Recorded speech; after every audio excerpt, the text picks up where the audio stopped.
Here we go, folks. Another big 2 hours of the Sunday Footy Show. What about Tasmania? Will they make it into the competition? Damo will take us through the A to Z of that bid. Rory is right on the bump because that's back on the agenda, certainly after Gardenia Park last night. A massive match at the MCG tonight. Sunday night footy at the G. It is the Bombers and Carlton. Matthew Lloyd, with a vested interest in both those sides, will take us through who will win and why and what it will mean for the loser. Nathan Brown's also here. He had a look at the Swannies over his old side, the Tigers, yesterday. What does that win mean for the Swans? Are they back? We are. It's your winter edition of the Sunday Footy Show, the hottest team in town.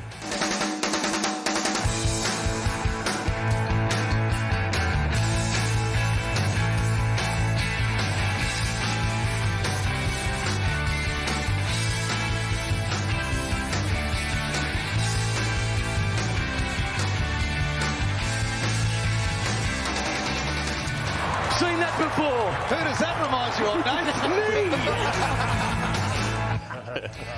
Yeah, certainly a common thread there, isn't there? All right, welcome to the Sunday Footy Show.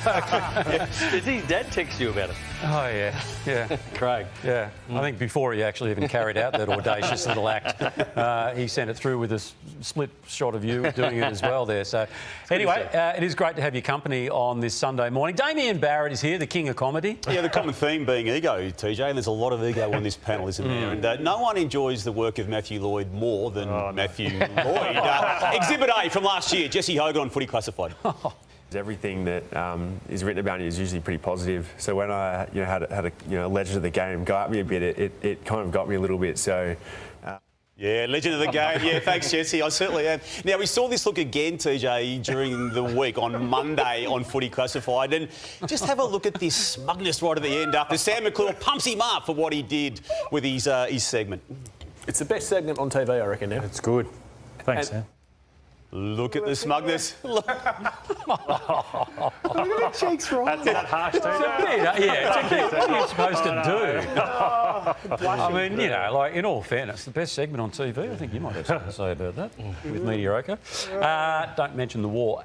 Rory's also here. You've been a bit flighty this week, my friend. Why's that? Well, quite literally a bit flighty. Oh, yes. No, I did jump on a plane at some point. I took controls of the sticks and I went gliding on Wednesday, which was one of the most incredible experiences I've ever done. I'm obsessed with flying, TJ, and this was right up there. 4Gs, kind of like the Tempur mattresses. Yeah, very good. Yeah, nice. Of course, you're following in some very elite footsteps there when it comes to aviation. This was Shane Crawford when he went up in a fighter pilot jet some time ago. There's the great man, Gaddy.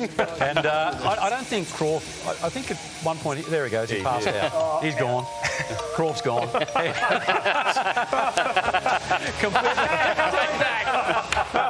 I was just going a little faster, that one. Yeah, exactly, yeah. And yours didn't have an engine? No, just glided. Yes. How are you, mate? It's good, TJ. We call you One Take Tony because you are... I think you're the best host in Australia. I'll be honest. No, seriously. One Take Tony, because even pre-show, how good you are, we just say, how good are you?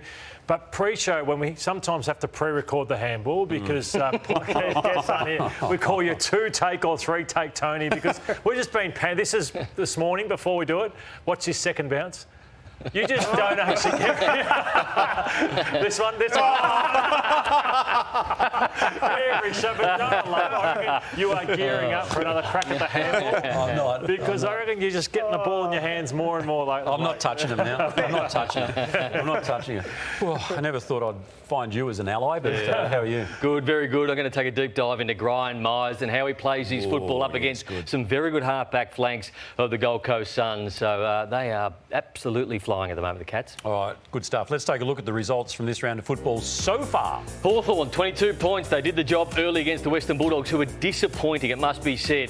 Final-type atmosphere Friday night. Best game of the round. Adelaide by 5 points in the wet. Sydney bounced back, 44 points. The Tigers were disappointing. Geelong did what they needed to do at the Cattery against the Gold Coast Suns. And Port Adelaide upset the Giants by 16. 3 matches remaining in round 13. Collingwood, regardless of result tomorrow against Melbourne, will stay top of the ladder. The Crows beating the Lions has kept that spots 2 and 3 really, really interesting. Geelong doing as it nearly always does, just winning enough matches to give itself a top 4 chance. Gold Coast, 2 losses in a row now. Giants hanging hanging on to the 8 or 7 spot, and Llordo, I think, is going to take a really close look at the Giants in a few moments' time. And down the bottom of the ladder, 17th, plays 18th today, North Melbourne home game against West Coast in Bunbury. I don't like all this out of kilter, like the amount of games played. It's probably, might sort of like foster the argument or at least back it up to get rid of opening round.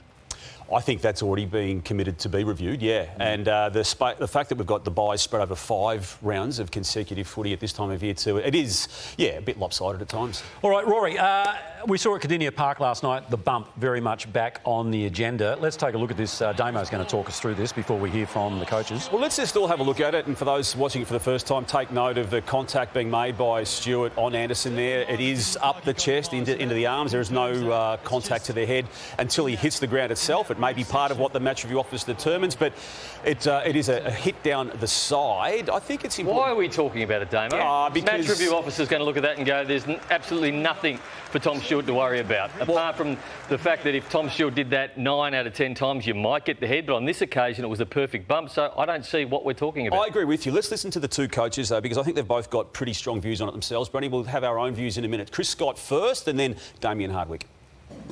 Like, I sort of feel for Noah. Like, everyone loves him. He's a gun player, and it was pretty heavy contact to the ribs, but it was to the body. Stewie, I thought his duty of care to Noah was as good as it could have been, and he was good enough to hit him in the body. It just was, it was a reasonable hit. That's a solid hit. He's a big boy, Tom Stewart sort of thing. So, but from, once again, make very clear, it was the chest. It wasn't head or anything like that. No concussion. So from our point of view, he's just go there and see what that comes out back at. I'm with Browny on this one. I feel there's been a common sense component to the match review office in the past 2 weeks. I refer to the Lloyd Meek hit on Lipinski, which was ignored effectively by way of the match review office, and also the Alex Pearce hit, which went through the tribunal on Darcy Byrne-Jones, but he escaped also a sanction. And I say that because that also coincides with the time frame of Andrew Dillon going to get Greg Swan out of the clutches of the Brisbane Lions to bring him into the AFL to basically deal with this side of it. I've got no doubt there's been a softening on how certain incidents are graded by the match review office with this change in place, and the fact that there is a common sense component to it.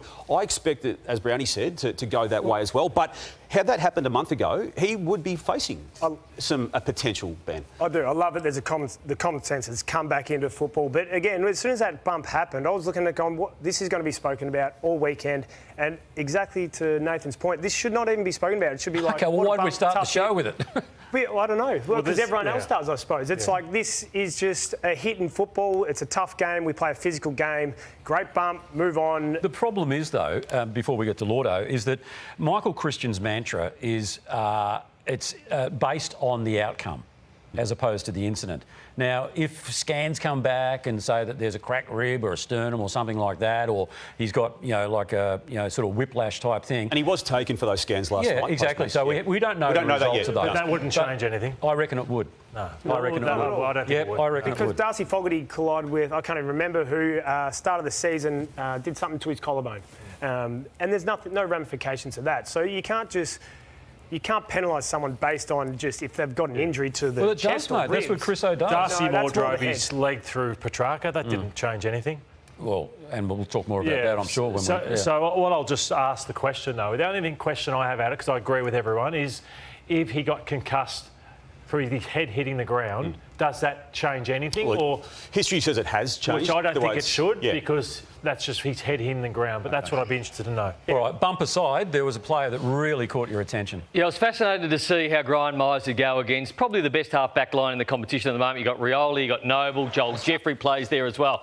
So this is what happens when you play on Brian Myers. If you take your eyes off him and go for the football, you're going to make sure you get the football because he's so smart at getting it the other way. So Noble turned his head for a second. He sets up the first shot at goal. Now up here. So he's got a fair bit of space on Joel Jeffrey. That is a fair amount of space that they give. So this is what happens. So somebody else has to go. This is from that stoppage. Somebody else has to go to Myers. Joel Jeffrey right here. So he's in no man's land. So where do I go? Am I impacting this contest? You can't impact the contest when you allow a bloke to kick it like that, who kicks it so well. They go the length of the field. They miss this goal, but another opportunity. And this is what Myers does defensively. He's really good. Have a look at Rioli's run here, but Myers step for step for him the whole way. This is why Geelong is so good at sending their half forwards up.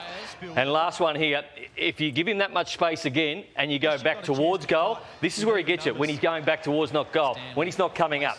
So if you try to get this football Daniel Rioli, you've got to hope you take it. You've got to hope this ball is clean because you know he's going to be on the outside with that.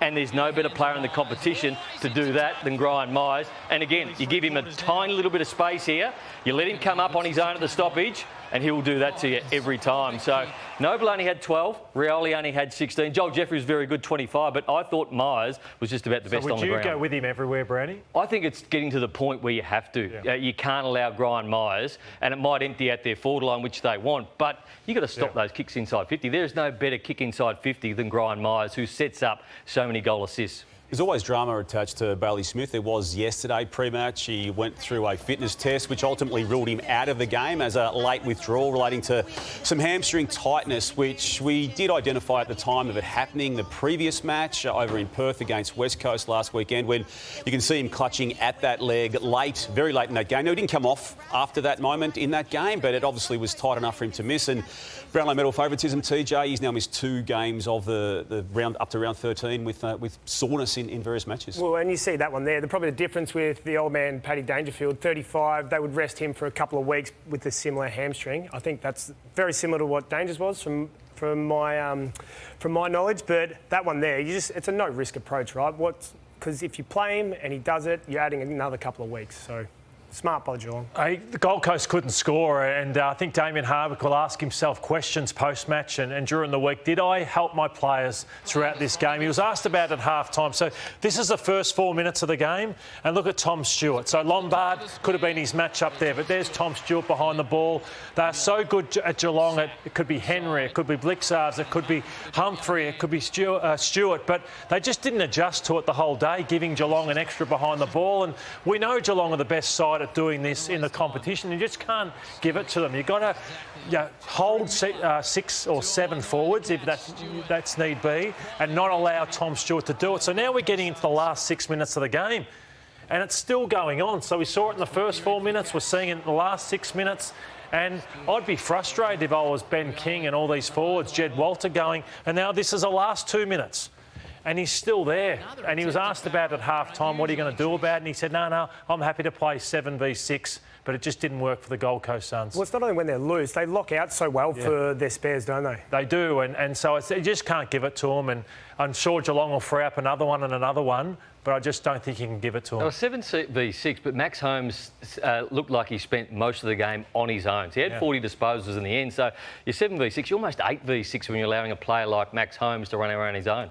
Not a lot happens in Canberra on a Saturday night, but the footy was firing last night, and GWS sort of starting to look a bit like Jack and the Beanstalk, right? A little bit, but I was more impressed with Port. They haven't been great performers in their second halves of footy, which has been well documented this year, but they finished this game so strongly, and I reckon it came down to because there was so much talk around this being Ken's possible last game of football.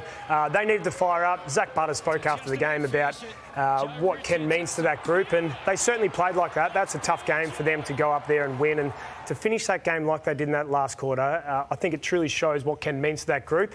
And there's a lot of talk around. There's a lot of positivity going. They want to really make a big, solid run this second half of the year. In round 0, Colin, you look at the Giants and you thought to yourself, they are the real deal. They are the premiership threat. They kicked 104 points and they were sensational. I just want to remind everyone in football, the football that the Giants played, this is what it was. You know, everyone knows the tsunami.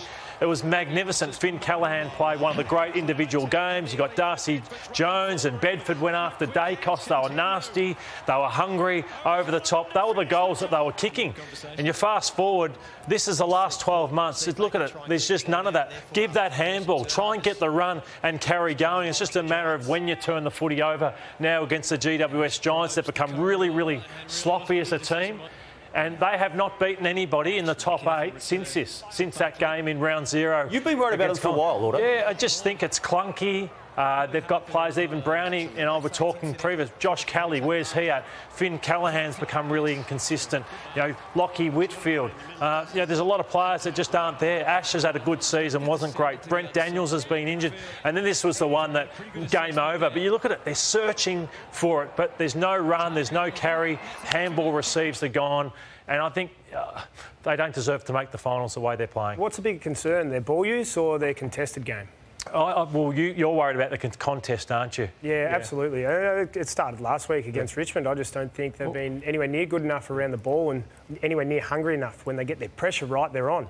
Well, the challenge is before them over the next couple of weeks. They've got Brisbane, then they've got the Suns, then they've got the bye. So if they go into that bye with potentially 2 losses, then it's curtains, isn't it? Yeah, they used to be really nasty. They've lost that as well. Yeah, and they tried even last week, didn't they, putting Toby Green back into the centre or the middle contest where his career started. But he was injured last night, and we just don't know, as we talked this morning, as to how long he's going to be out. But you can see he's immediately in pain after this Aaliyah hit. It's a knee into that hip/kidney region, and you just see him grab that high buttock area straight away and was taken out of the game. So, yeah, they were a man short, and they're probably their best player short for that incident. Well, yeah, that's where you go forward. He couldn't even run out of the forward line and defend, so you have to take him off. That'll be sore all week. To get that moving, it'll be quite stiff, I reckon, later in the week too. I remember a few years back, Mick Malthouse took a journo to task for saying, did they come to play? And Mick was he lost it completely. But the Sydney Swans, they came to play. Yeah, the first quarter was just okay from them, but after quarter time, it was just a flogging of the Richmond Footy Club. So I'm not going to make really any judgments. Good on them. They get the win. But it was against Richmond, who were appalling. And we're going to hear from Adam Uze soon. So you can only do what you need to do. Nick Blakey, he's a star. He's a fantastic player. I hope he's the best and fairest winner potentially this year with how he's going with his football, because he's sort of pretty consistent in what he does. And then they were able to get a few other players that jumped on board with him. But Richmond didn't score a goal for nearly 100 minutes from quarter time, and then they scored a goal with about 6 minutes to go. So they've got the bye next weekend, and then they travel to Port Adelaide, which is a massive game for them. Port Adelaide away. If they can win that, then they've got the Dogs at home, Freo at home. Tough games, but you'd think at home they're a chance. Then you've got St Kilda, North Melbourne, the Giants and Essendon at home. So a lot of winnable games coming up, but it all comes down to can they beat Port Adelaide away after the bye, potentially have Errol Goulden back. They've been that poor. I don't look past 1 week with the Sydney Swans. That's how disappointing they've been this year. You mentioned the Tigers, Llordo. Adam Uze did say it was unacceptable. They threw away a game against GWS last week and were very good against North Melbourne 3 weeks ago, but yesterday, according to him, unacceptable.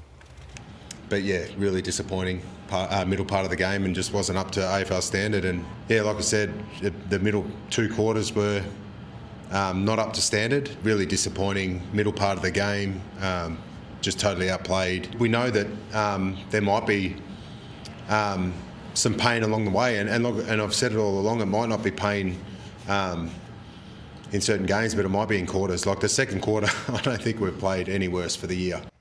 Wow, it's a big admission, isn't it? Yeah. You don't want to be trotting that out too often. Ben Keys we had on the program last week, and we're all very, very impressed with his performance on the show.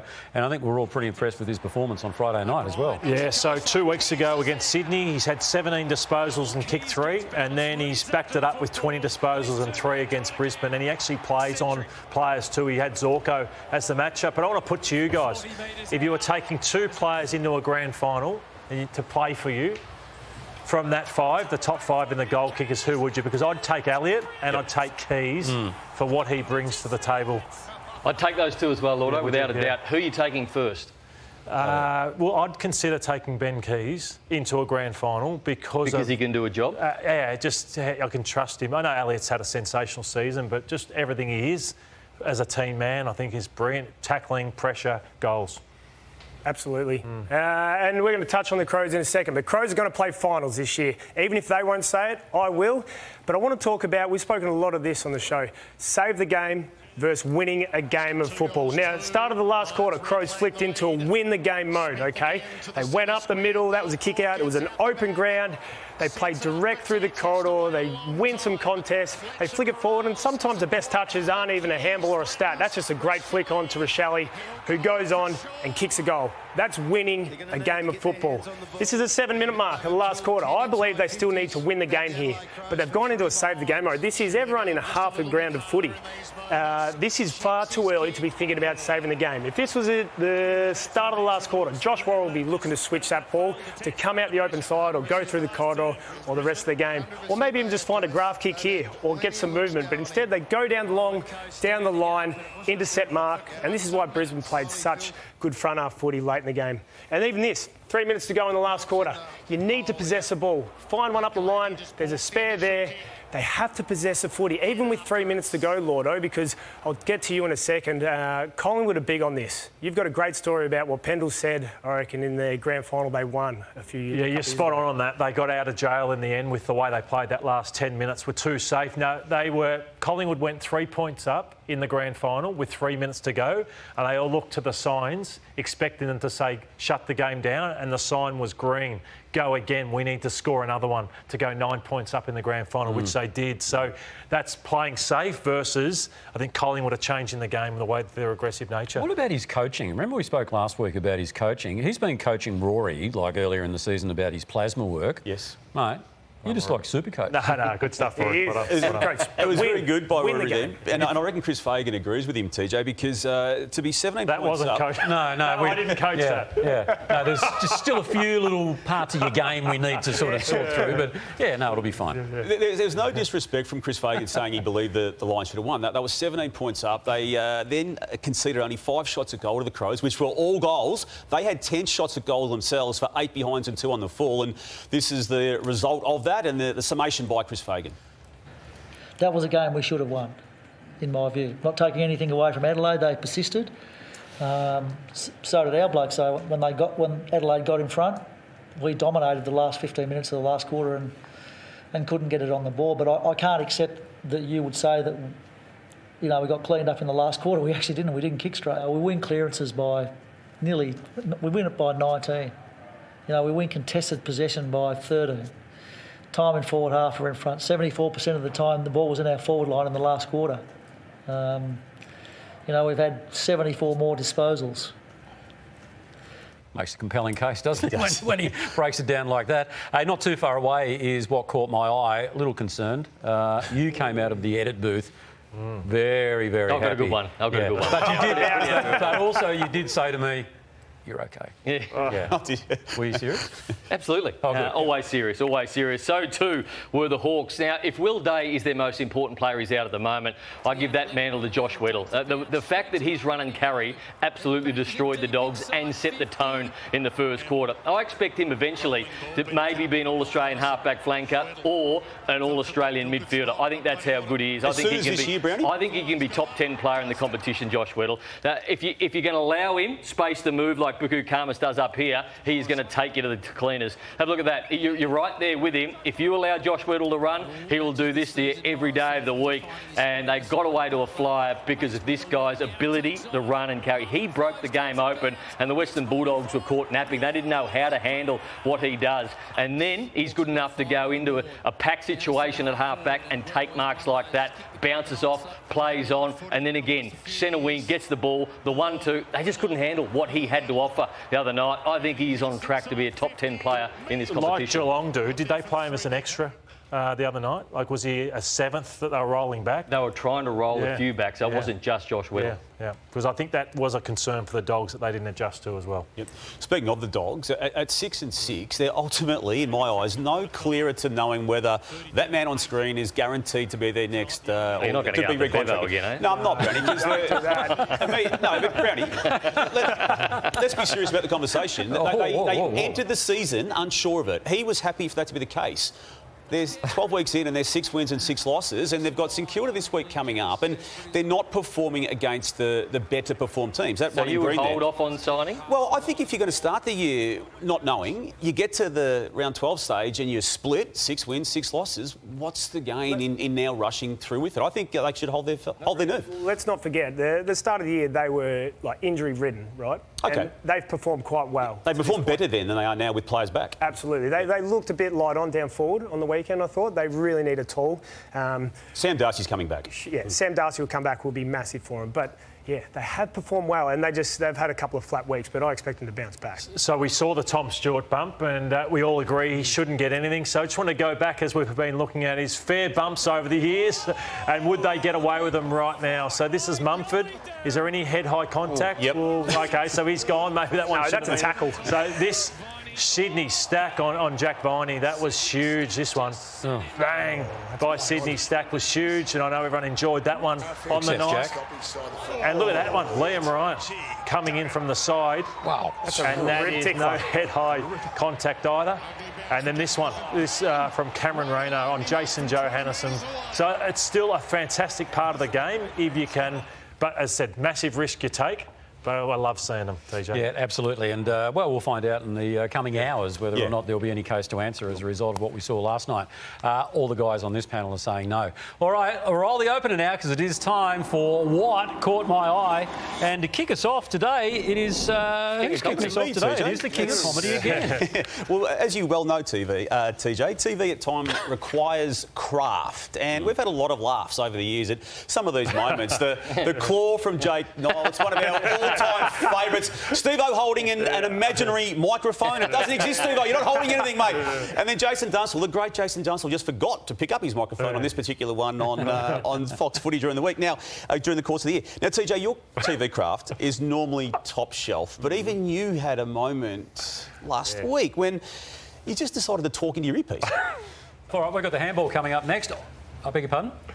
Yes, that's right, Jack. Jack Oucher. Thank you, Jack. Yeah, that's right. Animal Fact coming up right now with Damo. TJ, that's audio in, that thing. Yeah, that's audio in. It's audio out here. Yeah, I got it. Oh, very good. Well, I was watching Footy Classified Monday night, as most of Australia does. Watch Footy Classified Monday, Tuesday, the Footy Show, Footy Furnace. We watch them all, right? It's a footy juggernaut of Australia. Players is another one. Yet we're going well here, Channel 9. But Matty Lloyd had this footage to show of our man Sam. Hang on, that was 95 kegs. I don't reckon you could bench 95 kegs right now. Maybe we'll have a challenge. Oh, you and I. Any weight you want. What's that? Any I'll exercise. do it on our own, though, not assisted by Bucks. Sammy McClure, you've got to be careful here. You do not want to challenge this man. Can we roll some footage, please? Because this man is an Adonis. And he runs the philosophy anytime, anywhere, any conditions. Look at him going. Look at that rig. Look at his pecs. I reckon there's a little bounce. There it is. Look at the flex. So, Sammy McClure, know who you're challenging in weight off here. Because if you're going to challenge this man to how good the rig looks or something like that. With yourself. It's disgusting. It's unbelievable. Far out. Nice rig, Llordo. Thank you very much. Still looking that good? No, certainly not. But nothing worse than being wound up on television or radio, and it's happened a few times. None better than when TJ wound up the Bulldogs fans. He thought it'd be good for them to sing the song, but not after a few seconds in. We'll come out snarling. Thanks, Megan. That's fantastic. So there was that one. I really enjoyed that one. I'll never forget this one when Kane Corns was trying to wrap up the great Peter Ryan. That it's anything other than a coach coaching for his survival over the next 7 or 8 weeks. It's anything other than a coach coaching for his survival over the next 7 or 8 weeks. I don't know. He's a ripping fella. You'll get a phone call. I don't know why you're laughing, Rory, because TJ, myself and Browny have all had a great relationship with the great Carl Stefanovic, but unfortunately he wanted you wound up a couple of weeks ago. These small towns, and the Bros is quite a large small town, but they thrive on these sort of community aspects. We've got to run, Rory. You should see it. Rory, we love it there, mate. We love it. We love the Barossa. Absolutely sensational. We'll be down there soon. Thanks, Rory. Thank you so much, mate. Just take me through, what is a large small town? A large small town means there's a lot of people in a small town. It was a wet weather day yesterday, and before the footy came on, I was just channel surfing, and I caught up on The Office. I used to love The Office, and David Brent, how awkward he is, and I just noticed this yesterday. Oh, part-timer. Monkey! That's an example of the laughs we have here. So, for one. So that was so awkward. I thought, who does that remind me of? Who on the panel is as awkward as David Brent? Let's have a look. Juddy. Is that Judd? Dom Sheed. Oh, Dom Sheed. I thought that was Juddy. Did you think that was Judd? I thought that was Juddy. Most famous guy in history. He's a right foot too. Did anyone think it was Judd? He just reversed the photo. David Brent himself. Is that it? That's good. That is good. See us home, Brenny. Oh, jeez. Bring us home, Brenny. You better be good here. That was embarrassing. I'm sorry? You better be good here. I've just about had a gut for it, right? I've got to be honest. Don't sound surprised, mate. I mean, your allegations over the past couple of weeks about me lying about, signing the bottom of that letter that suggested it was time to get rid of you. Don't think I haven't taken that to management through the week. We've got to be very careful here, Tone. I think you need to be very careful, mate. You can't be going around calling people liars. And as a result of that, we've been forced to bring in Charlie Bazina. Find out who our friends are. Hello again, Tony. Hello, Charlie. I'm going to ask you some very specific questions and I need you to think very carefully about your answers, okay? Are you ready? I am. And you understand the importance of honest answers? I do. And you've come here today of your own free will? I have. Okay, did you alter Anne-Marie's letter in any way? I have. Tony, nod if you changed Anne-Marie's letter. Thanks for that. Whilst we're clearing the air, let me ask you a few broader questions. Are you threatened by Nathan's hosting skills? I am. Do you really think you can hand feed whales off a pier? I do. Did you believe your dog could smell the difference between diesel and unleaded? I do. That'll be all, Tony. Thank you. Okay. No, hang on. You've got to understand. No. Who your friends are in this business, Tony. It seems like I've got more friends. Well, listen, Jack Cannon, I want you, I want Matt Conway, whoever is producing this rabble, get your backside down on the floor now. Right? I went in there in good faith, right, to actually sit there, and I've got the original copy here. Are you saying that was an unfair edit? Mate, that is a complete butcher job, that. I actually sent the unedited version, that crap that you just saw then, to our Director of Sport, Brent Williams, right? He knows for a fact. It's just theatre, mate. It's just theatre, I think, mate. Very good. Oh, no. Got to know your friends are in this town. It's just about time, I reckon. All right, let's go to a break.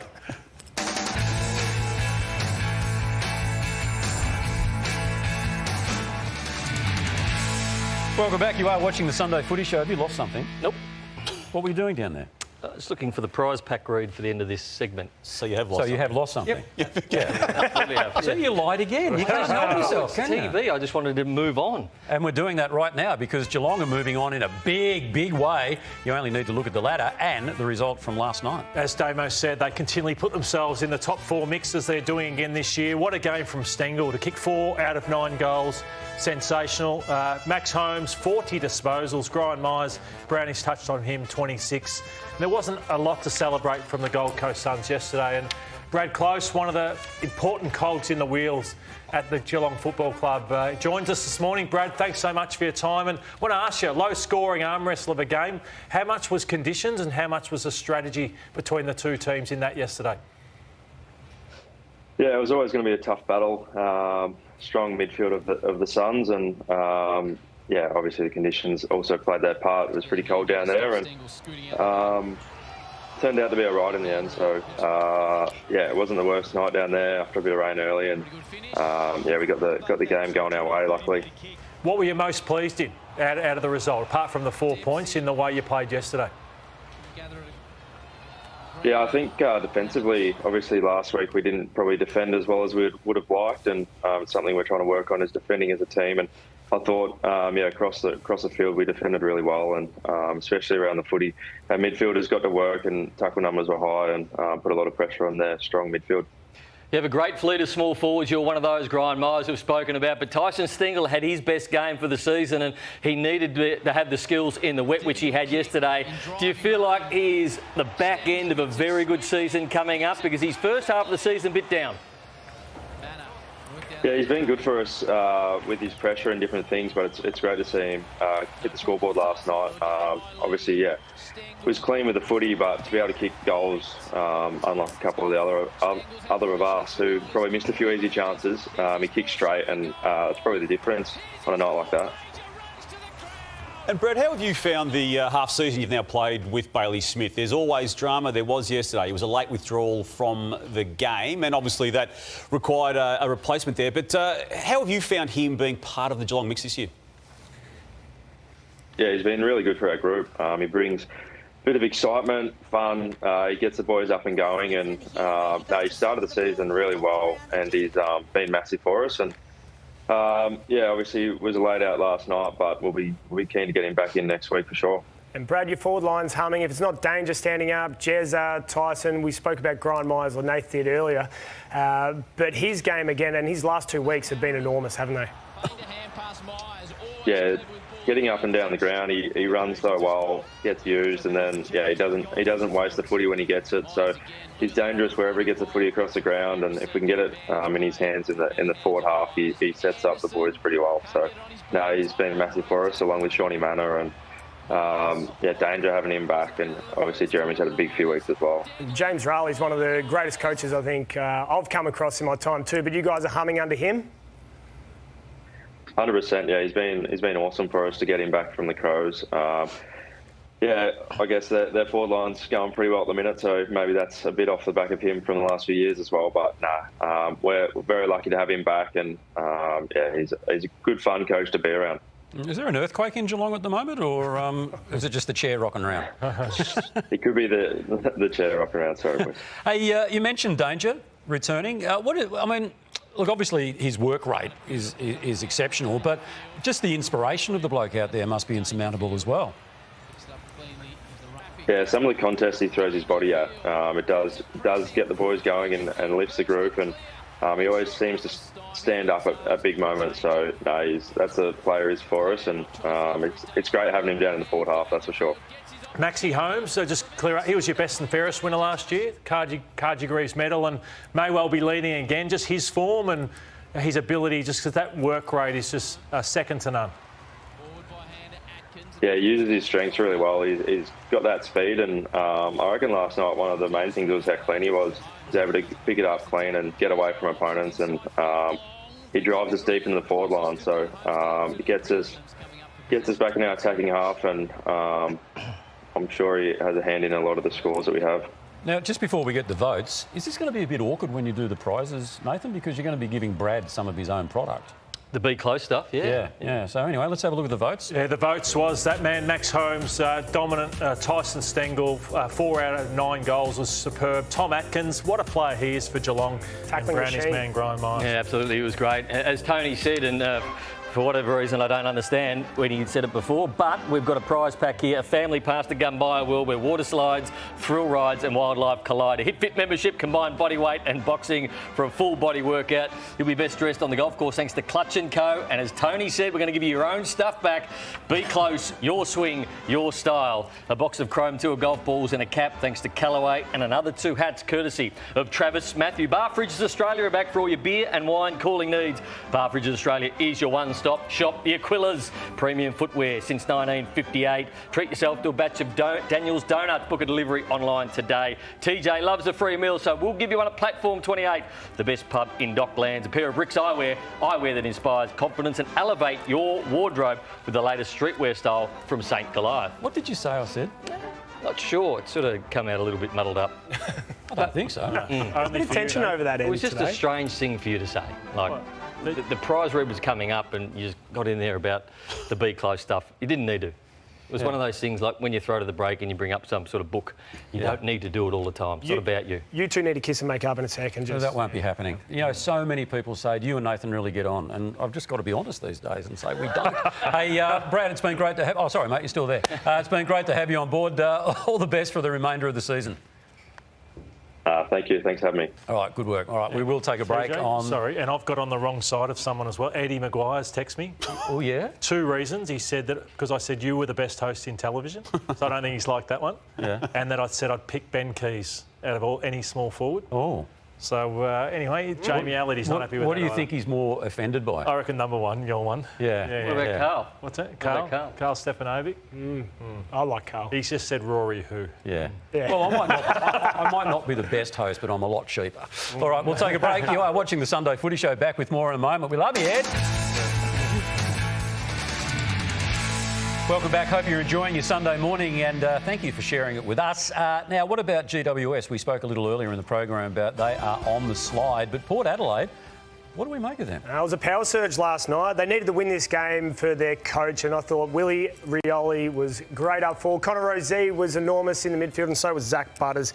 But it was Lear, I think, who set him up behind the ball. Tom Green tried hard all night. Jack Buckley and Sam Taylor stood up strong, but Port were far too strong in the contest, and especially with their clearance work against the Giants. And we spoke earlier about the Giants needing to get a bit better in that area. But Nath, Zach Butters was one of the players of the game. He was huge. He had a lot of pressure on him last night, so he had players hanging off him, and he just worked really hard. I think they broke the tag at one point, and I think he had 12 in the last quarter when it counted, and he was brilliant. He was clean. He's been down on form, it must be said, probably for the last 4 to 5 weeks. Been playing okay, but not the Zach Butters that we've become accustomed to. And last night, he was at his nasty best. The conditions suited him. I thought his cleanness, and he set them up perfectly. Yeah, their best players stood up for them all night, and that's what the Giants players didn't do. And if it's not Butters, it's Connor Rozee, who's their next best player, or they're probably equal, these two. So when they play at their best, they're going to win more games than not. And so it's good to see him forward of the ball too. He's played half back, but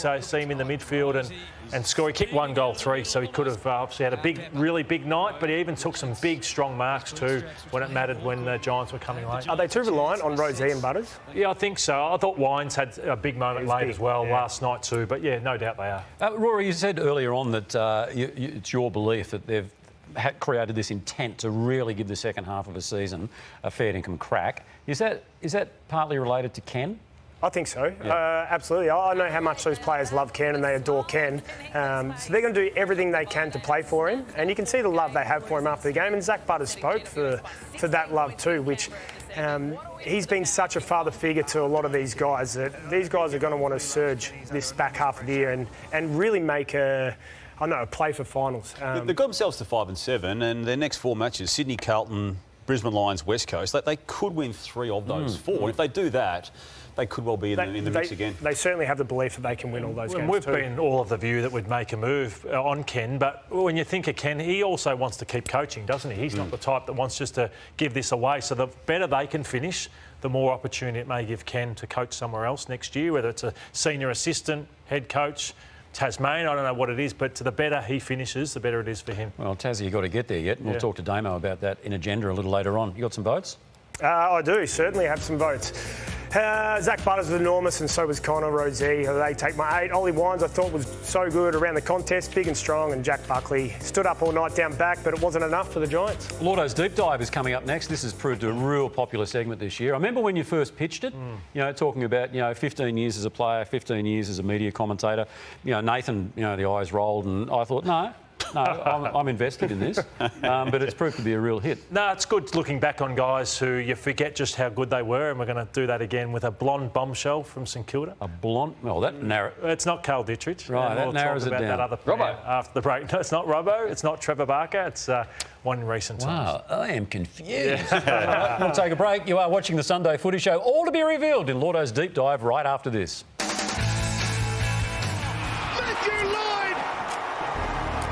A lot of players come and go at AFL level, but Nick Riewoldt was never going to let that happen to him, because he's one of the hardest workers I've ever seen in the history of the game, and those at St Kilda would testify to that. Look at this, pick 1 in the 2000 draft, so he had talent, but he had a great work rate and a great desire. 336 games, 718 goals. Look at this, 6 best and fairest, 5 All-Australians, 4 leading goal kickers, and the most marks in the history of the game because of his work rate. He just did not stop. He'd often get the ball on the 3rd or 4th lead, not his first. But here is Nick Riewoldt way back in 2000 on his draft night. 5483, Nick Riewoldt, Southport. Well, the wait is over for Nick Riewoldt. The St Kilda supporters will see a young Carl Dittrich emerge. The shock of blonde hair, the athleticism. He's a terrific player across half forward. He's had a dream year. Kevin Sheehan mentioned a guy called Carl Dittrich who could play. Do you happen to know Carl Dittrich at all? Do you know the name? No, I've heard of Carl Dittrich. I've actually got a good friend up on the Gold Coast whose father played with Melbourne, Robert Walters, and I've been around there a few times and seen the photos of him up on the wall. But that's about as much as I know of Carl Dittrich. Yeah. So he came into the system in 2001, took until round 15. He had a few niggling injuries which kept him away from senior footy until this moment. And it coincided, his first game, with the exit of Malcolm Blight, that infamous exit of Malcolm Blight for the failed season that he had as coach and the politics around all of that. So it was a genuine baptism of fire when he came into the game. You see Barry Hall in the same forward line as him. But round 15, 2001, the story of Nick Riewoldt began. You could see instantly that he was basically at home from that very outset, and this was the I suppose infamous moments where Blight got those players into the centre circle as it was, and then the Monday after it where they decided as a footy club to abort the Malcolm Blight coaching plan at Saints after round 15. Yep, and in 2002 he finally got the Rising Star nominee. He actually went on to win it too, ahead of Chris Judd and Luke Hodge, and this is the game he got the nominee in. 17 touches, 12 marks, but as Llordo said, he's one of the hardest workers in the game, and I was a massive Saints fan growing up, and you'd go watch him from up, I was like level 3, they were my seats, but you'd watch him from up top and you see him work hard up the wing, you see him push right back to the forward line, lead up again. There's a reason he took the most marks in the history of the game, because he just worked so hard and he took them all up the ground, and he was awesome to watch and learn from as a young player. And when you arrive at the ground, like maybe 2.5, 3 hours before a game, there's Nick Riewoldt, and he's nearly playing a quarter of football before you get there, because he just run and run and run as part of his warm-up. But is this the greatest mark the game's ever seen? 2004 mark of the year. I think it has to be in the window for the greatest mark the game has ever seen. Nick Riewoldt. Incredible. For everything, the courage, you see the spectacular ones where you sit on shoulders, but that is as good as it gets by Nick Riewoldt. I don't think Milne enjoyed it, but that is phenomenal. And Dennis Committee's commentary was just as good, saying, look out, as he took the mark. It wasn't the only great mark he took, but that is certainly the top of the tree. So the most marks of all time, ahead of Stewie Lowe, ahead of a lot of other players. Matthew Richardson in the top 3, Gary Dempsey number 2, but he just worked up. And when you talk about the fact that he'd work up the wing and then he'd come back, he took so many marks coming back with the flight. And he wasn't just a lead-up mark who could take it out in front. He could take a pack mark coming in from the side. He had strong hands. And the number one thing about him was he was brave. He was brave to go back with the flight, as we've seen so many times, and his work rate got him so many marks, and that's why he's one of the greatest. He'd never flinch, would he? No. He didn't flinch. Eyes on the ball the whole time. Took a lot of marks, kicked a lot of goals, 718 to be specific, and there's some amazing highlights amongst these as well. And there was a touch, Llordo, wasn't there? I mean, you can talk to the craft of him playing centre-half forward / full forward as he did, because there was a bit of it was old school, but a lot of it was the new school way, wasn't it? But particularly with that athleticism and that aerobic capacity that he had. No one could go with him. You combine that with the highlights package skill set that he had with the work ethic and the aerobic capacity to burn opponents into the ground. He was unstoppable at times. And just on that, and I want to credit him too, like he wasn't the best kick for goal set shot coming into the game, but he became one because of the amount of hours and hours he would have poured into his game. There was a period where he was having the yips. He was. Yeah. He was. Was that because he worked too hard? He was just always fatigued in front of goals? Oh, I don't think so. I just think that he often don't get taught as a young bloke. It was a technical flaw with his ball drop, and he mastered that by the end of it. I remember when we had the football rights here at 9, 2005, we went up to the Gabba, and it was an amazing incident here because he had a shoulder injury, which was quite evident there, and the Lions picked up on that pretty quickly. So in comes Chris Scott and Mel Michael just to really capitalise on that particular shoulder injury. So you can see Aaron Hamill there, and then in comes Mel Michael, and Aaron Hamill just doing his bit to try and quell that. In comes Scott.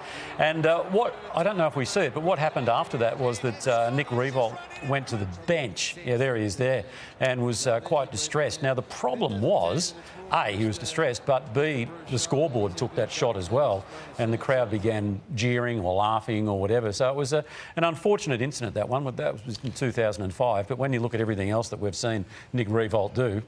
Yeah.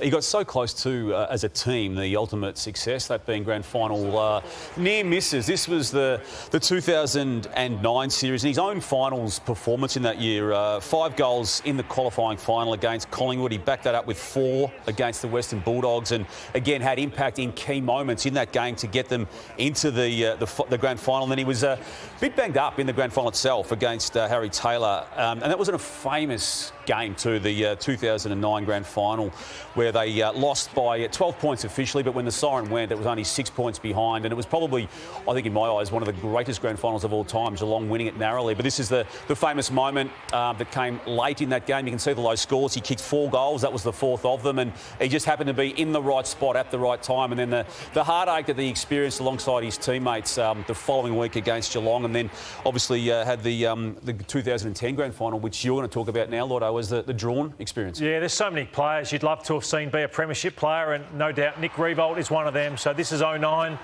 They went so close, didn't they? They went so close in that game. It was a brutal game of football. It was. And they stood up.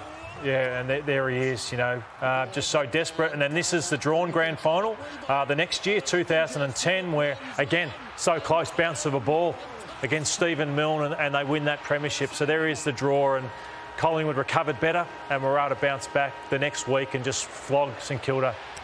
They would have to be up there with one of the best teams of the last couple of decades to not win a flag. Yeah. Like, they were stacked. That forward line was absolutely stacked with him, G-Train, Aaron Hamill, Kajitsky, Milne. Yeah.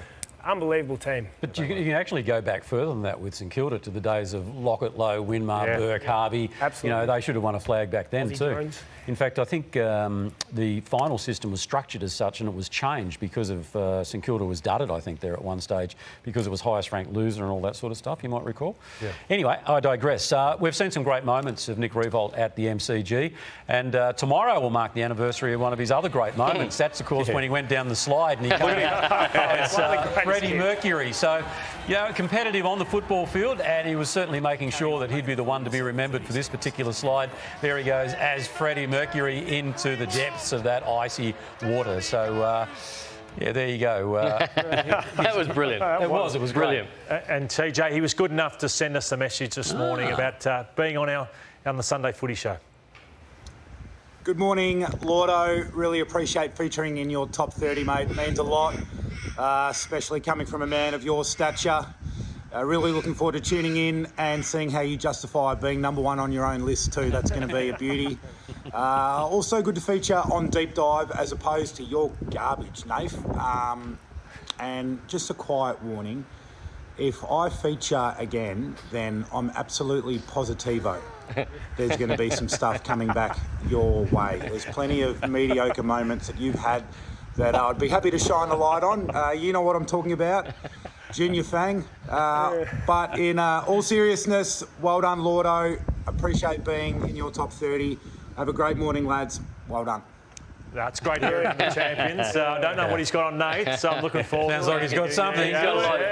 We're good mates. He's got. Here we go. Junior Fang. Is that because he always talks about my little teeth? So. Yeah. You guys. Yeah. Good mates. Good. You got mates?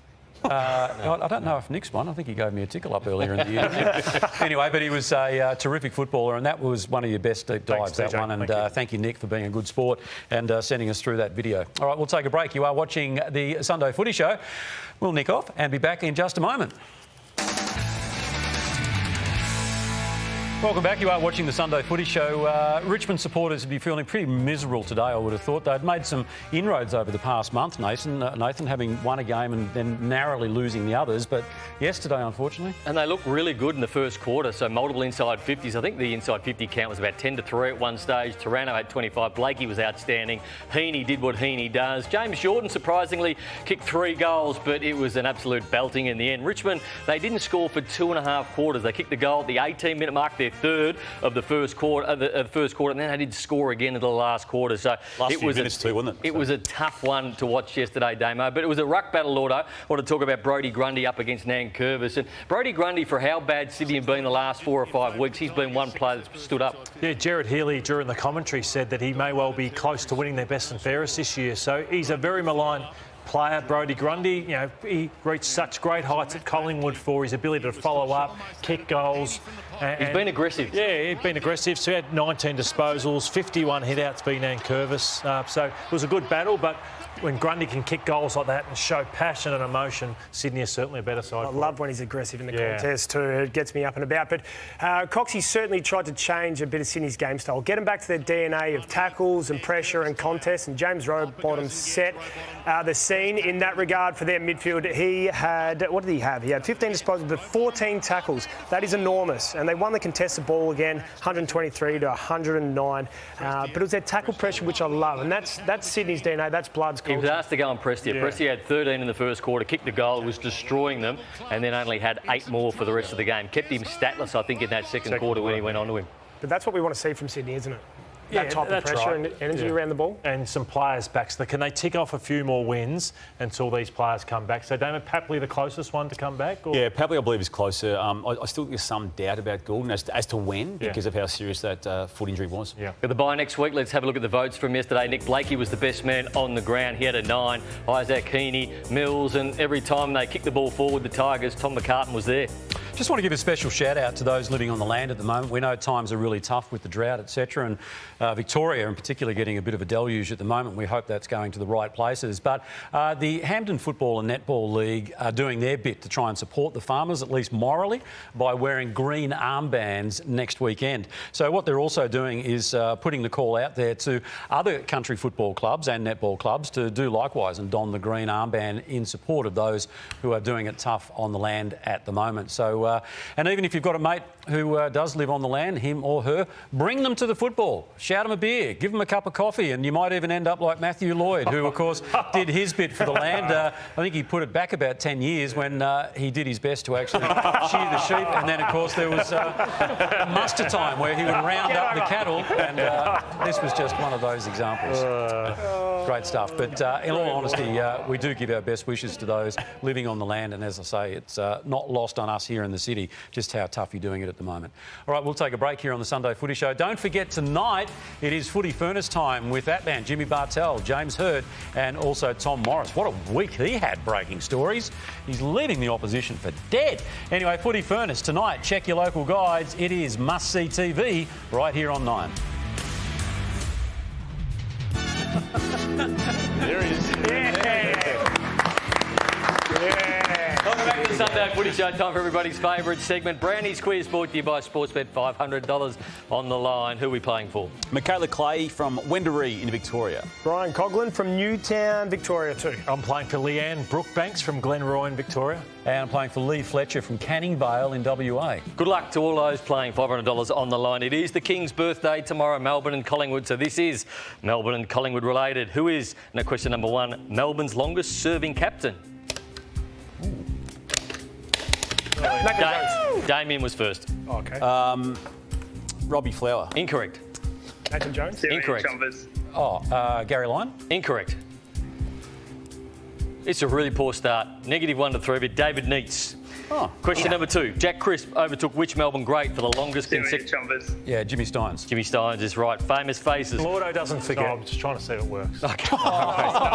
That's fair. -1. No, I like that. Hang on. Which former Melbourne player turned AFL coach played 226 consecutive games? Look, Llordo doesn't forget. Adam Uze is correct. Famous faces, Llordo. How'd you get that? Here's some of the great sliders. I'll go Damo's mate, Bevo. Bevo. -3. Damo requested the -3 be behind Bevo. All right. King's birthday. Closest to pin. Everybody gets a go. When is King Charles's actual birthday? Go.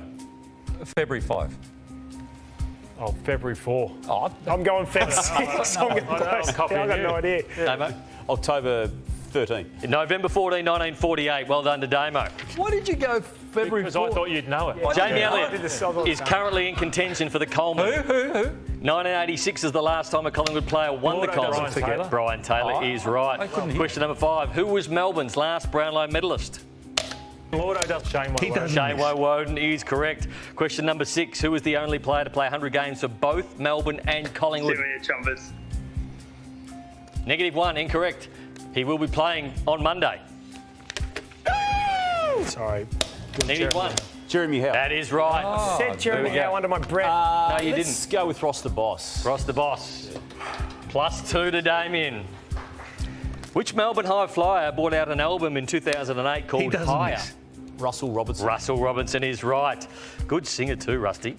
Question number 7. This is a good one. You should get this one, Tony. Jack Watts. How did that? Hang on. Stop. Okay. All right. You're going to accuse me, are you? Question 7, right, Yeah. was a question about Jack Watts, which was taken out before the quiz started. So now the question is, and I've got the sheet here, from 1950 to 1960, Collingwood played in 6 grand finals and Melbourne played in 7. Of those grand finals, how many times did they play each other? Llordo doesn't forget. Was it 4? It was correct, Llordo. No, so here it is. don't go there, Matthew. Here's question 7, Damo. Don't go there. There's question 7. Don't go there. You're going to say I cheated. Well, unless a producer's in your ear or something. No, hang on. But weren't you there? You cheated again. Hang on a minute. You've cheated again. Weren't you there in the hadn't said a word. meeting? In the meeting this morning when I said, Nathan, right? I wouldn't normally talk to you. I said, Nathan, what's the theme? And you said Melbourne Collingwood King's birthday, and I went Jack Watts. So when you said you should get this one, cheaters never prosper. -1 again for cheating. Okay. What, just one? You can have -3. I'll go Bruce Stall. Bruce Stall. -1. Been tough, Llordo. I don't think that was actually Bruce. For 2 points. 1999 and 2009 were the last pick ones for Collingwood and Melbourne, respectively. Who were those players? What years, Browny? I know one of them. 1999 and 2009. Llordo doesn't forget. Josh Fraser. Yep. And Jack Watts. Incorrect. Josh Fraser and Tom Scully in 2009. But Llordo's got a big lead. Another minus for Llordo. I'm down Another by minus. 5. Yeah. Famous faces. Question number 9. Which Melbourne player would you associate with the phrase "all duck, no dinner"? Llordo doesn't forget. Langdon. Ed Langdon is right. All right. There's plenty of points on the board, Llordo. I won't go much. I'll go Juddy. Juddy. You got the run on, Llordo. Okay. Still win. I forgot the run on, but here we go. Your time starts now. Who was Collingwood's last Brownlow medalist? Like playing now or? Don't know. Dane Swan. No, isn't it Tom True or Mitchell? false? Jeremy Howe has won 2 marks of the year. False. That's correct. Nick Maxwell wore what number at Collingwood when they won the premiership? 5. Correct. Who won the 2021 Norm Smith medal? Was that was Bobby Hill. Incorrect. That was Christian Wouldn't Petrarca. Tom Mitchell be Collingwood's last Brownlow medalist? Did you say Norm Smith? Norm Smith. Oh, sorry, yeah. Wrong So, year. So I think let's have a look. Take one more off Llordo there. 4, -2, 2, and He -2. didn't win the Brownlow. I reckon he's only Who won. am I? Question with 5 points. I'm a former captain of one of these clubs.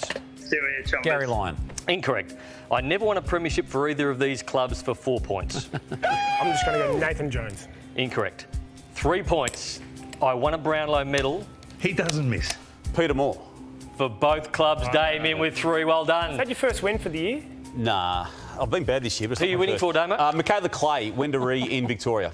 $500 coming your way, Michaela, thanks to Sportsbet. If you want to join, wwws.9/brownies Did I quiz. have, sorry? Because I wanted to pick myself. Oh, okay, yeah, sorry. Leon Cameron had the steal. Myself. Not sure who that is. Risk. You got +1. Sam Newman +3. And Lloydie had the mute. And I'd just like to... I'm going to get the original of question 7, which definitely has Jack Watts on it. I don't doubt that. And the new updated version doesn't have Jack Watts. The new updated, that's a tautology. Well, so would you, it's extraordinary. It's extraordinary you've been caught cheating again. I did not hear that. Did you hear me? I didn't hear nothing. Did Damo? Yeah, I'm actually a bit defensive of him today. I was ready to answer Jack Watts at some stage We'll as well. get Charlie back. Christina back. Did you hear me or not? Yes, you said it, but that Yeah, doesn't that's mean right. you can, So I said if it. I And say that's when you question said 7, you should Jack get Watts. Yeah, that's right. All right, we're going to take a break. You are watching the Sunday Footy Show. Charlie Bazzina, come back in again.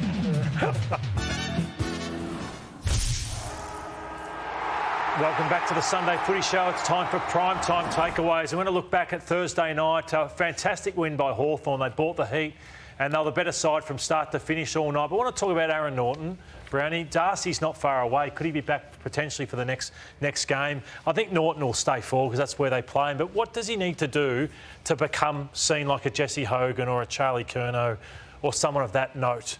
To win a Coleman potentially and be like, these are the numbers, and they're obviously 51's a good season, 44th, but he just doesn't perform well enough. No, I didn't think he covered the ground very well against Hawthorn the other night. And is he working hard enough? Because he's got a big tank, and when Narron Norton's playing at his best, he jumps into everything, every pack, and I think he's pulled back on that a little bit. I'm not sure whether it's not self-preservation, but obviously every time you jump into a pack, you're likely to get injured. But I just feel like he's pulled that back, and he's not playing that aggressive nature football that he has been. He's definitely down on form. He's underperforming. But those years going back to 2021-22, like 50 goals for a player of his standing in the game is outstanding. But this year, I think he's down. Yeah, no Jamara, no Sam Darcy, I think really hurt though, because when you've got the depth like that, he becomes almost a second or third. But should he be number one though?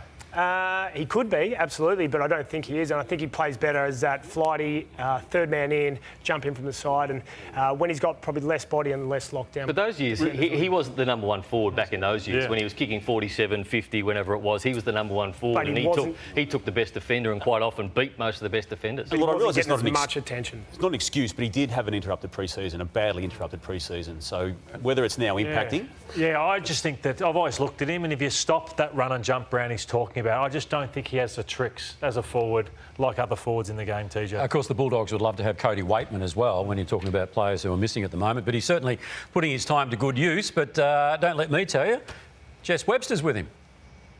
I'm here with dog star Cody Weightman and Marcus Crook, the co-founder of Homie, in his store here in Fitzroy. Thank you both so much for your time this morning. Cody, I'll come to you first for a bit of a welfare check. Obviously ruled out, unfortunately, for the rest of the season with injury. And where are you at with your recovery at the moment? Yeah, unfortunately, won't be able to wear the colours this year other than today. But yeah, no, getting my knee right. I've had 3 surgeries, so it's been a pretty full-on year this year. Hopefully the last of that, and on the road to recovery and ready to get back next year and help the boys out. Unfortunately, a disappointing loss to the Hawks this week as we approach the halfway mark of the season. What are your thoughts on where the team's at the moment? Yeah, it was disappointing, obviously, to go down against the Hawks. But yeah, I think we're getting a lot right this year, and I think we're optimistic that we can really challenge and go deep this year and hopefully all the way still. So, I mean, every year you're going to have performances that you probably reflect on as not your best. So hopefully that's our one done for the year, and then we can get back on the horse and steam home. Well, luckily you have been keeping busy off the field as well. You've got a really big interest in fashion. Recently you attended Melbourne Fashion Week in support of Homie. Tell us about that experience. Yeah, I do like my fashion. I think it's pretty well documented now that I like my art and my fashion and that type of stuff. So really cool to get down to the Melbourne Fashion Show. Didn't get to walk, unfortunately. I was injured, obviously, and just had surgery. I wanted to go with the walking stick, but I wasn't allowed.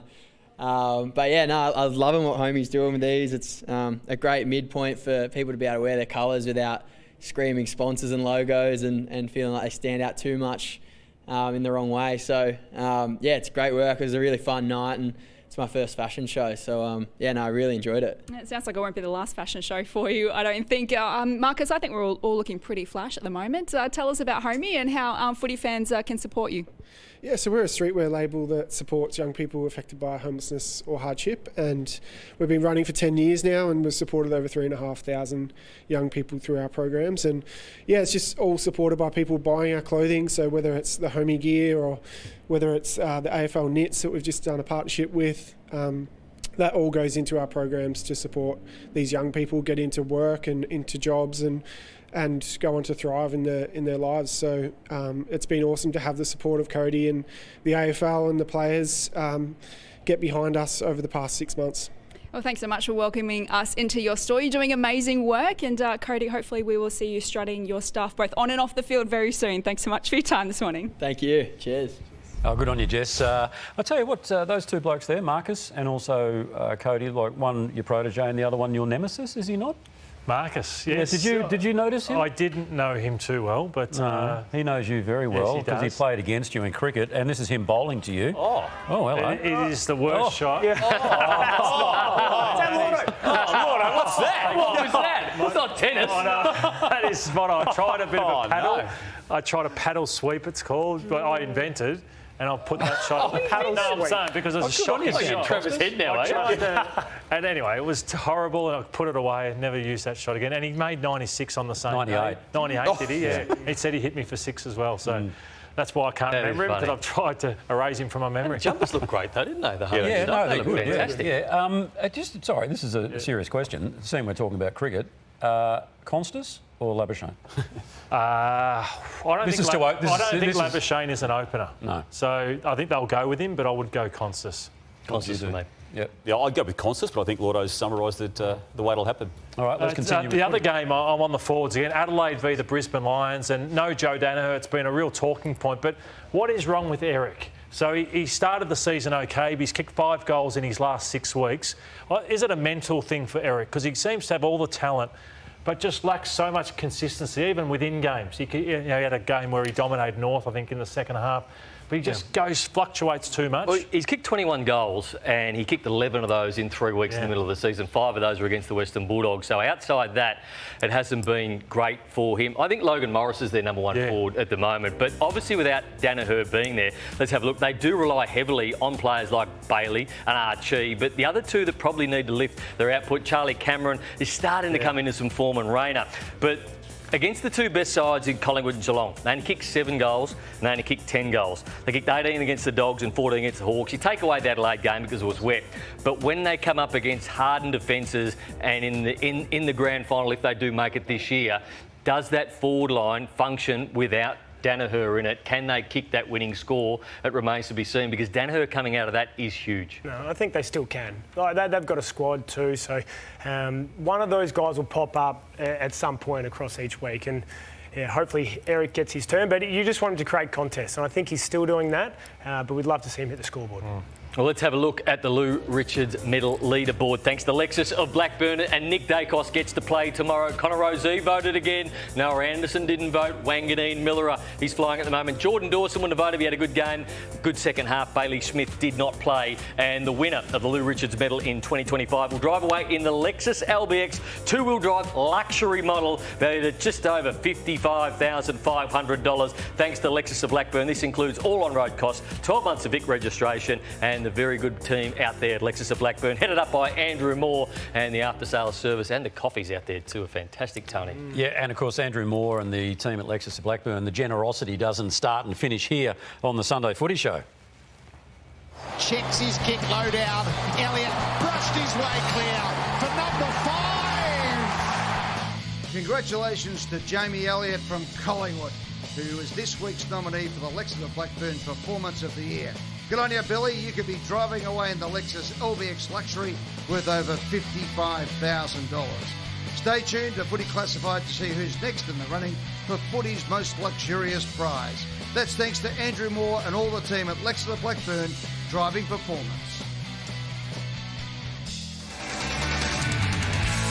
Welcome back to the Sunday Footy Show. It's Sunday agenda time. Continued uncertainty in the Tasmanian political landscape has again further jeopardised the awarding of the AFL licence to Tasmania. TJ, I know it's a topic that is wide and varied and very complex, and ultimately, as we are now halfway through 2025, there's no more certainty around this team coming in 2028, which was the initial plan. The emotion of the week, Kath McCann there, an executive of the club, upon the news that there was a no confidence motion in the government, what that means for this licences bid, and ultimately what it does do, if there is one thing we are knowledgeable of right now, is it just pushes down the track the decisions around this. This was scheduled to go through both sets of houses in the Tasmanian Parliament, the actual debate over the stadium, and that will be pushed down the track as they now deal with far greater political issues. Okay, so if, look, they're quite adamant about it. No stadium, no team. Yep. Right? But why be so dogmatic? Why can't they just say, all right, let's work through the issues to get the stadium? But in the meantime,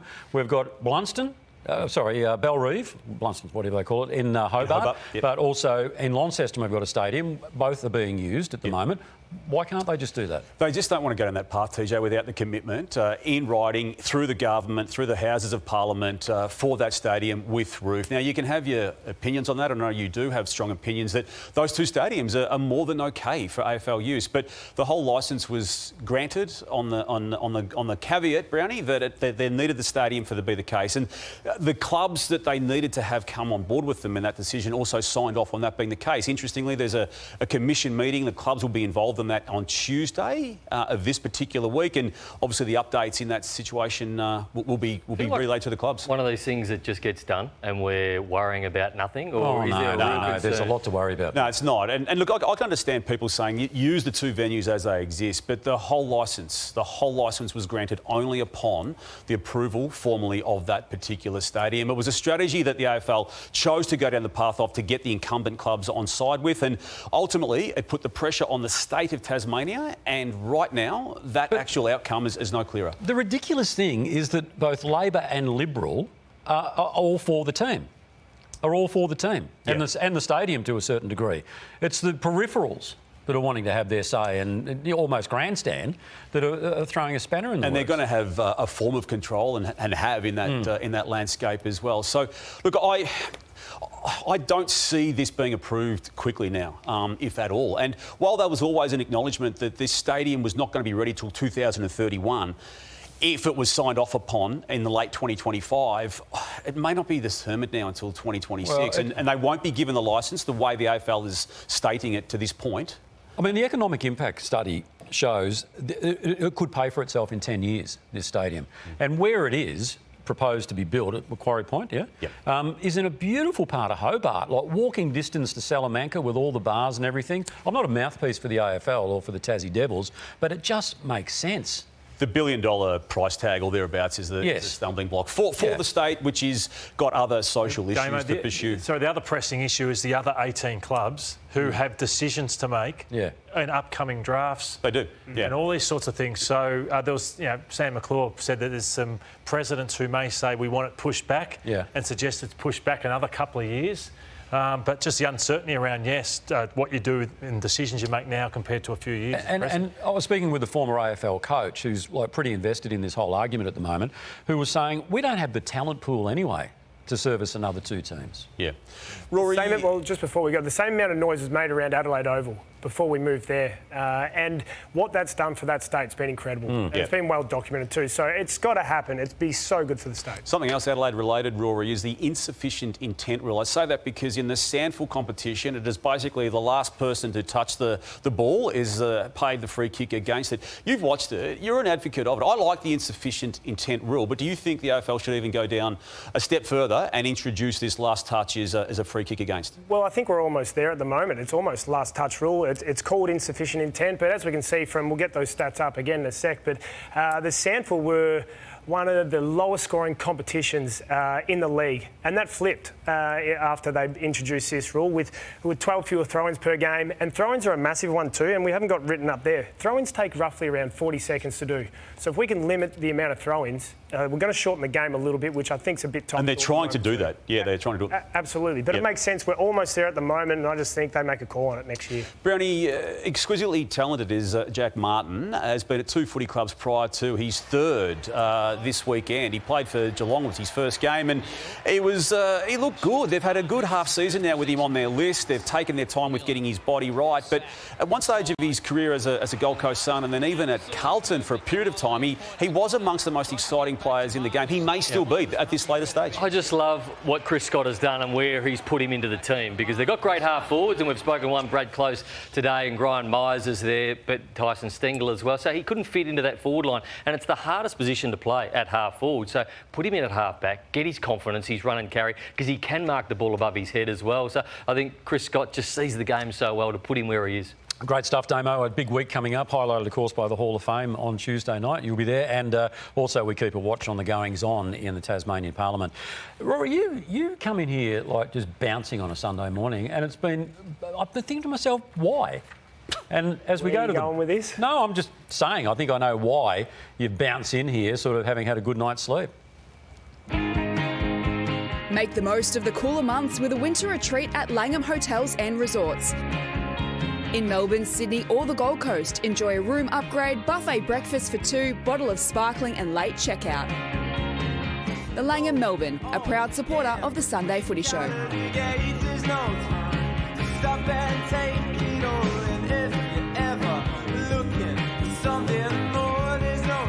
Well, there's still a few matches to complete this long weekend of football, so let's start with you, Nath. It is 17th v 18th. North Melbourne have sold their next 2 home games and they play in Bunbury against the West Coast Eagles, who've been playing really good. So, look, I'm going to tip North Melbourne, not with any confidence, but I think this will go down to the wire. Llordo? Yeah, Carlton v Essendon, huge game at the MCG tonight, and whoever loses, season over. Yeah, you'd say. Who do you trust more? Who do I trust more? Well, across the season, it's been Essendon because Carlton have been disappointing, but I think Carlton win tonight, Browny. I like their ins. I know Mackay's out, but Chincotta back, Silvani, Zach Williams is back. Bit of hardness. And Essendon just don't have a defence. Redmond's another one who's laid out now, off the back of Ridley and all those types. All right, before we get to Rory, of course, merchandise on offer for this particular match. So there you go. If you want to pick up your limited edition Lloydie T-shirt.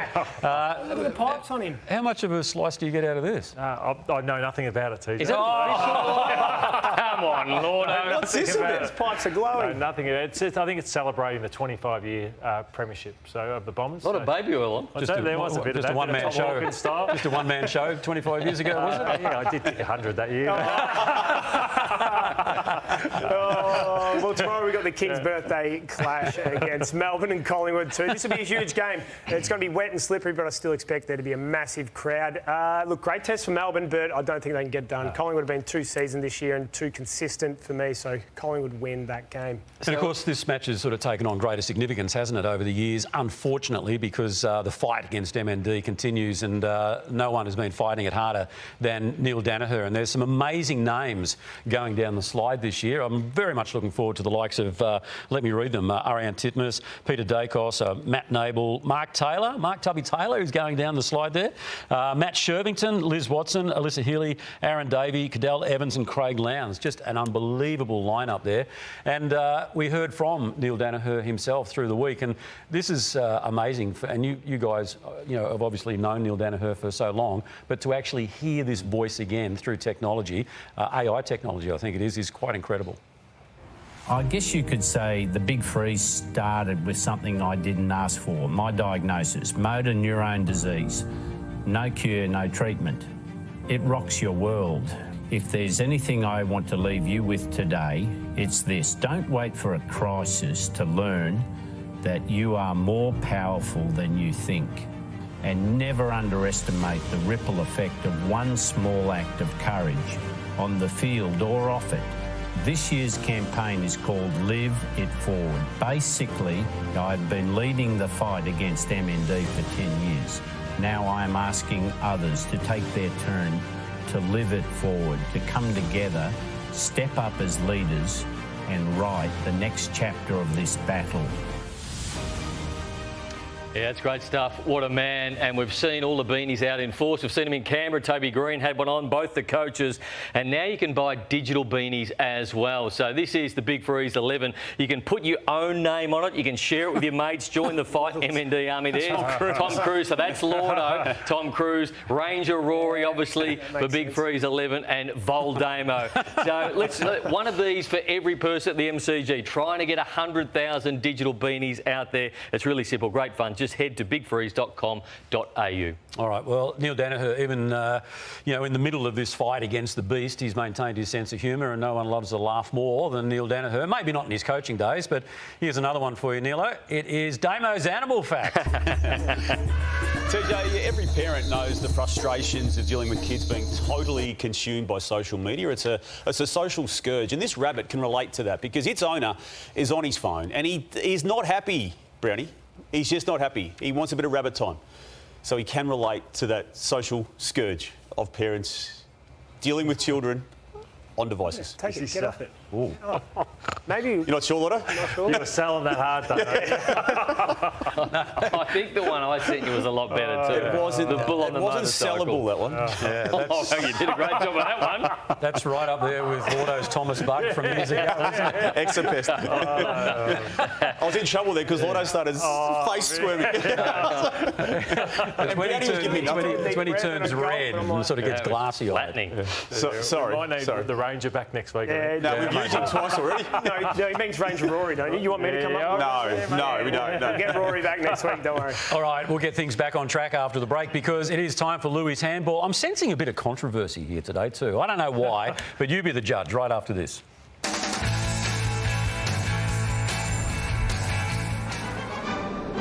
Welcome back to the Sunday Footy Show. It has been a terrific hour 50. Let's bring it home now. Samson Ryan and Sam Davidson are our contestants today on Lou's Handball, playing for the Nathan Brown Cup. Richmond and the Western Bulldogs. Yeah. Llordo looked at me with a blank. I must admit, I thought you were saying because he's won it twice. No. No. Do they ever talk about Nathan's tenure at Punt Road much? Not really, not anymore, no. No. It's more of Richo. Yeah, right. At the Kennels, anyone mention him? I've only been there for a short time, but I haven't heard the name. maybe they might in the future. Great legacy left. You like that, don't you? I love that. Yeah, good on you, Sam. Hey, Sam, can you just take us through how you come to be, firstly, playing Richmond VFL last year and now playing AFL footy? It's been an amazing rise. Yeah, it's been pretty cool. I went and played a few years in the country after I left school following my uni degree, and then I was lucky enough to have a contact that knew Steve Morris, who was coaching Richmond VFL last year. So went down there last year and then was lucky enough at the end of last year to get picked up by my boyhood club in the Doggies. Unbelievable. And just the wing role, did you play wing at Richmond as well, or is this something that's new to you? No, I was playing mostly in the forward line at Richmond. There was a little bit of a lack of height in the VFL down there. Samson played a little bit in the forward line as well, but apart from that, we probably didn't have too much height down there. But I've played a fair bit of wing in the rest of my footy, but not last year. And Samson, ruckman, obviously, you've got the big shiner at the moment. You've been a fair bit injured this year. Tell us about that. Yeah, my plantar fascia blew up against Goldie, so missed about 5 weeks there, and then was able to come back against the Bombers in Dreamtime, which was an awesome experience, and then I'm back out now, but hopefully not too long, and hopefully back against the Bulldogs. And had to make the decisions between cricket and football as a youngster. Yeah, I did. Was very fortunate to play both, and both me and my brother play both cricket and footy, and so he went down the cricket path and I went down the footy path, and so we're both very lucky to do what we do. Sam, Oscar Piastri on the verge of becoming Australia's next big international superstar. You've got a connection with him in the past. Best mates. A very loose connection. I may have played cricket with him for 1 or 2 years when I was a little bit younger, but he's probably forgotten who I am now. Claim it, mate. Yeah. Own it now. What was Oscar? A bowler, batter? Yeah, it was a bowler. He was a pace bowler.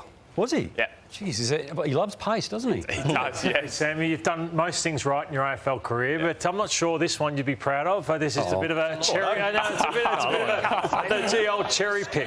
No, you just can't do that, Sam. Yes, you would have done it, Llordo. I would not do that. You would do that. That's good.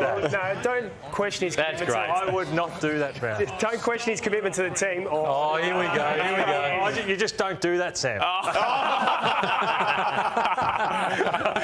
Sorry, Paul Barnard. I still. An amazing way to bring it back to himself. I'll tell you what he's doing. When they give out the honours for the King's birthday tomorrow, right? You really should be in line for an Order of Australia for bringing it back to me. Don't question our man's commitment to the team, because he got up early from Lawn this morning to come up and join us for the handball. So you got away for a couple of nights down there, or just a night? Yeah, just a night down there last night, and then back here early this morning. Oh, this is the best prize pack in the business. You come in here, we reward you if you win. And this is the Tempur mattress. It is the Ergo Special. And this one, you go into 0G. It's like when you take off for space. This is what the astronauts use. I've got one of these at home. It goes up and down the Tempur You've Pro got Lux. 4 of them at home. This is unbelievable. I've got a lot of kids, Tony, so you need a lot of them. And Jason Nicholas and the team out there, they do a fantastic Tempur for that, job. Tempur are absolutely the special. This is the best bed in the world. And then you sleep well, and you've got the elite Callaway golf clubs to play during the day, so you sleep well, you play golf nicely, and it is valued at $15,000 thanks to our good friends at Callaway and Tempur. All right, now that's the yearly prize, okay? So you've got to beat Bretty Delidio up there on 79. So there's the challenge for you, okay? And I saw you in practice, so you're capable of it. Sounds good. Yeah. All right, move the targets. Get going. Okay, the boys are pumped. Yeah. Here we go. That was like, shut up, Tony. 7. Close. 7. 14. Good power. Confident start. Oh, there's 21. A bullseye coming up here.